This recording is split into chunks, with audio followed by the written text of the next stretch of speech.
Retour dans Paris Direct, un œil sur les médias, toute l'actualité, c'est comme chaque soir avec Karim Yaoui. Bonsoir Karim. Bonsoir Raphaël.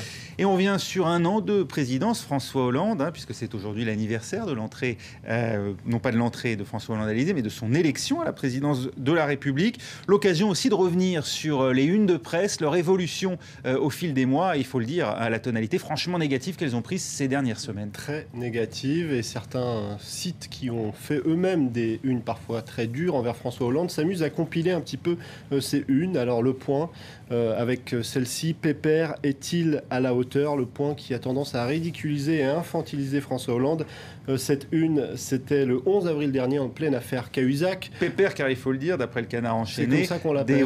Des collaborateurs de François Hollande à l'Élysée l'appelleraient visiblement à son insu Pépère. Exactement. Alors c'est pour ça qu'on a choisi ce titre du côté du Point, mais est-ce qu'il est à la hauteur?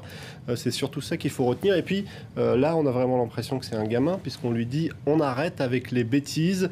Cette une, encore une fois, du Point qui date du 5 juillet 2012. L'Express qui s'est amusé à compiler toutes ces unes n'est pas en reste. On se souvient de celle-ci, le Monsieur Faible.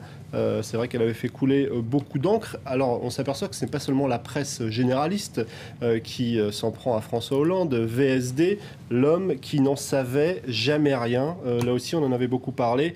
C'était aussi en plein scandale de l'affaire Cahuzac en avril dernier. Alors, du côté de la presse qu'on pourrait juger plutôt de gauche, le Nouvel Observateur, eh bien, on n'est pas forcément plus tendre. Cette fois-ci, on s'en prend au gouvernement tout entier. Sont-ils si nuls? Avec ce sous-titre, les dessous d'une rentrée ratée. Et puis peut-être la plus récente, c'est celle de Valeurs Actuelles. Il nous fait honte, c'est sans doute la une la plus dure, il nous fait honte, un an de bricolage pour le capitaine de pédalo. Il faut se souvenir que Nicolas Sarkozy avait été lui-même habitué au même traitement. Et là aussi, finalement, assez rapidement après le début de son mandat. Alors des unes aussi dures, mais avec un champ sémantique un petit peu différent. Là, c'est une assez récente qui date de l'année dernière du côté de Marianne. On se souvient de celle-ci, Le Point, Nicolas Bonaparte. Celle-ci, c'est pas forcément la plus dure, et c'est vrai qu'on a beaucoup parlé de l'hyper-président Nicolas Sarkozy. On se souvient de Libération, Nicolas II, mais peut-être la plus dure envers Nicolas Sarkozy, c'était celle-ci du côté de Marianne, le voyou de la République. Mais on s'aperçoit que les attaques n'ont pas forcément le même angle vis-à-vis de François Hollande. Elles sont peut-être un petit peu plus personnelles et plus directes lorsqu'il s'agit de François Hollande, alors que Nicolas Sarkozy, c'est son caractère qui est pris en défaut par ces unes, et ce n'est pas tout à fait la même tonalité, même si il y a une même forme de virulence. Oui.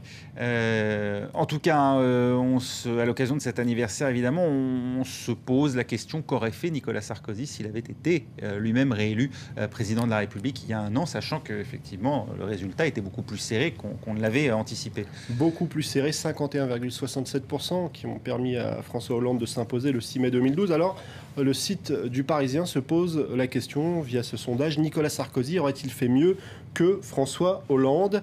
D'après les personnes qui ont bien voulu répondre à ce sondage, 57,3% d'entre elles pensent que Nicolas Sarkozy aurait fait mieux. C'est un sondage sur Internet. C'est un sondage sur Internet. Donc avec... on n'est absolument pas sûr que les supporters n'ont pas voté plusieurs fois. Soit représentatif. Donc là, c'est à peu près 20 000 personnes qui ont voté. Donc c'est un sondage que le Parisien a mis en avant, mais qui ne respecte pas forcément les règles des sondages. Exactement. Du côté du Parisien, on rappelle que François Hollande est le président le plus impopulaire depuis que cette fois-ci, c'est un vrai sondage, le barème IFOP qui a été créé en 1958 au moment de la naissance de la Ve République. Eh bien, aucun président n'a été aussi impopulaire que François Hollande. Mais il y en a un qui met un petit bémol.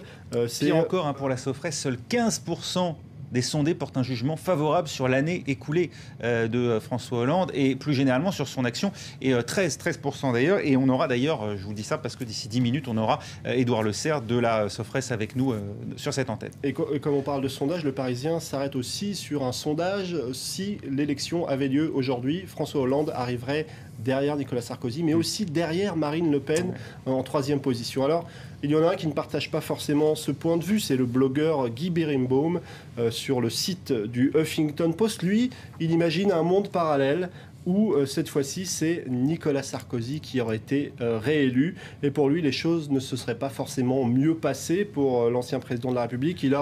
Il raconte chercher à démarrer à fond ce qu'il appelait son quinquennat de l'efficacité à 1000 à l'heure, trop vite. Tout aurait mal commencé avec un référendum sur l'immigration illégale qu'il aurait demandé à son Premier ministre Bruno Le Maire, alors que les Français attendaient surtout des actions en ce qui concerne le chômage. Il aurait choisi cette option sociétale en quelque sorte. Ça rappelle évidemment le mariage pour tous. En tout cas, pour Guy Berenbaum, ça n'aurait pas été forcément plus facile pour Nicolas Sarkozy, même si ça aurait été sans doute très différent.